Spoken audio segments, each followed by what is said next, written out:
वह पाइप के सहारे ऊपर चढ़ा और उसका ढक्कन खोला, लेकिन सामने का नजारा देखकर उसके होश उड़ गए। ये कोई जमीन के नीचे बनी जेल नहीं थी, चारों तरफ सिर्फ अंतहीन समुद्र था। तब उसे समझ आया कि पूरी जेल एक बहुत बड़े जहाज पर बनी हुई है। अब भागना तो दूर, उसे यह भी नहीं पता था कि वह दुनिया के किस हिस्से में है। ऊपर लगातार गार्ड घूम रहे थे, इसलिए ज्यादा देर रुकना भी मुमकिन नहीं था। आखिर उसे वापस लौटना पड़ा, लेकिन नीचे उतरते समय एक और मुसीबत आ गई। पानी के पाइप का ढक्कन अचानक बंद हो गया, पानी का बहाव भी बदल गया। रे किसी तरह आखिरी पल में अपनी कोठरी में वापस आ गया, लेकिन इस छोटी सी गलती ने हॉब्स को शक में डाल दिया। जांच करते हुए उसे फर्श पर लगी कील दिखाई दी। वह मुस्कुराया और बोला, लगता है कोई कैदी बहुत बेचैन है। फिर उसने अपने बॉस को खबर दी। वह था विक्टर, जो इस पूरी जेल का असली मालिक था। उसकी योजना साफ थी, अगर दुनिया का सबसे बड़ा जेल एक्सपर्ट भी यहाँ से नहीं भाग पाया तो निवेशकों का भरोसा और बढ़ जाएगा और उसे करोड़ों का फायदा होगा। इसलिए हॉब्स को साफ आदेश था कि रे किसी भी हालत में इस जेल से जिंदा बाहर नहीं निकलना चाहिए। इसके बाद रे पर जुल्म और बढ़ा दिए गए। जब भी वह सोने की कोशिश करता, गार्ड शीशे पर डंडे मारकर उसे जगा देते। अगर वह बेहोश हो जाता तो उसे फिर पीटकर होश में लाया जाता। उसने इस दौरान हर गार्ड की ड्यूटी और उनकी आदतें याद कर ली। अब उसे सिर्फ एक चीज जाननी थी, वह आखिर है कहाँ। इसलिए उसने एमिल से कहा कि वह उसे हल्का सा घायल कर दे। योजना काम कर गई। रे को इलाज के लिए डॉक्टर के पास ले जाया गया। वह डॉक्टर से मेडिकल बातों के बहाने जानकारी निकालने की कोशिश करने लगा, लेकिन डॉक्टर कुछ नहीं बोला। वह हॉब्स से इतना डरता था कि सच बताने की हिम्मत नहीं कर सका। अब रे को दूसरी योजना बनानी पड़ी। उसने कहा कि उसकी आंखों की रोशनी कमजोर हो गई है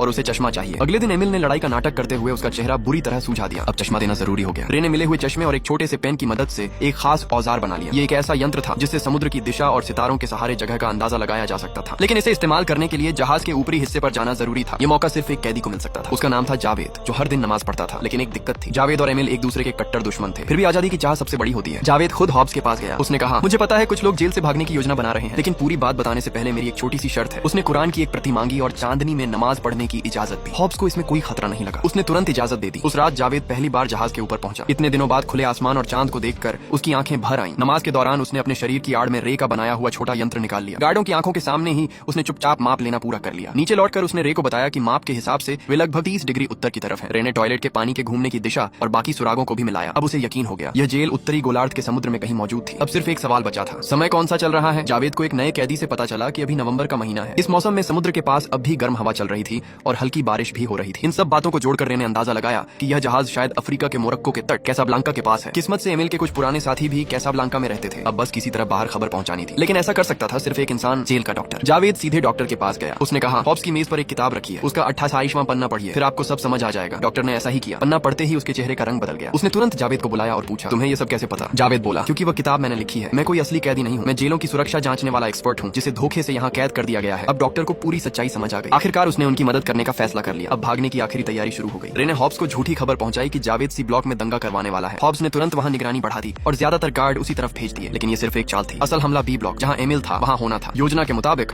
जावेद ने कैदियों के बीच लड़ाई शुरू करवा दी। पूरी जेल में अफरा तफरी मच गई। इधर बी ब्लॉक लगभग खाली हो चुका था। रे और उसके साथियों ने बचे हुए गार्डों को काबू कर लिया और उनके हथियार छीन लिए। उसी समय डॉक्टर ने बाहर एक गुप्त ईमेल भी भेज दिया। वह मदद का संदेश था। अब हॉब्स को समझ आया कि उसके साथ धोखा हो गया है, लेकिन तब तक बहुत देर हो चुकी थी। रे, एमिल और जावेद फायर एग्जिट की तरफ भाग चुके थे। वे डेक तक पहुंचने ही वाले थे कि हॉब्स ने पूरे जहाज का इमरजेंसी लॉकडाउन चालू कर दिया। सारे दरवाजे अपने आप बंद हो गए। अब बाहर निकलने का सिर्फ एक तरीका बचा था, बिजली बंद करना। रे ने कहा, हम अलग अलग चलते हैं। उसने एमिल से कहा कि वह जावेद को लेकर डेक तक पहुंचे और खुद बिजली बंद करने निकल पड़ा। अगर बिजली बंद हो जाती तो दरवाजे सिर्फ 5 सेकंड के लिए खुलते। उन्हें उसी समय बाहर निकलना था। योजना शुरू हुई, लेकिन तभी जावेद को गोली लग गई। उसे समझ आ गया कि अब वह नहीं बच पाएगा। इधर रे बिजली वाले कमरे तक पहुंच गया और तुरंत मुख्य बिजली बंद कर दी। एक पल में पूरी जेल अंधेरे में डूब गई। दरवाजे खुल गए। एमिल भागकर डेक पर पहुंच गया। उसी समय बचाव के लिए हेलीकॉप्टर भी आ चुका था, लेकिन एमिल अकेले नहीं जाना चाहता था। रे अभी तक नहीं पहुंचा था, इसलिए उसने भारी मशीन गन उठाई और गार्डों पर लगातार गोलियां चलाने लगा। उधर रे ने अपनी दूसरी योजना शुरू कर दी। बिजली वापस आने से पहले पानी की सफाई वाली टंकी चालू हो गई। रे उसी तेज पानी के बहाव के साथ बहता हुआ सीधे समुद्र में निकल गया। कुछ देर बाद एमिल ने समुद्र में एक आदमी को तैरते देखा। वह रे था। उसने तुरंत हेलीकॉप्टर को नीचे उतरने का इशारा किया। रे रस्सी पकड़कर ऊपर चढ़ने ही वाला था कि हॉब्स भी डेक पर पहुंच गया। उसने रे पर गोलियां चलानी शुरू कर दी। तभी एमिल ने अपनी पिस्तौल रे की तरफ फेंकी। रे ने हवा में ही पिस्तौल पकड़ ली। उसने मुड़कर निशाना लगाया और गोली चला दी। गोली हॉब्स के पीछे रखे तेल के ड्रम में लगी। तेल फैल गया और अगले ही पल जबरदस्त धमाका हुआ। रे और एमिल सुरक्षित हेलीकॉप्टर में बैठकर किनारे पहुंच गए। किनारे पर कोई उनका इंतजार कर रहा था। रे ने जैसे ही उस लड़की को देखा, वह उसे पहचान गया। वही लड़की जिसने यह मिशन दिया था। तब सच सामने आया, वह एमिल की बेटी थी। उसने ही रे को इस मिशन पर भेजा था ताकि अपने पिता को उस नरक जैसी जेल से छुड़ा सके।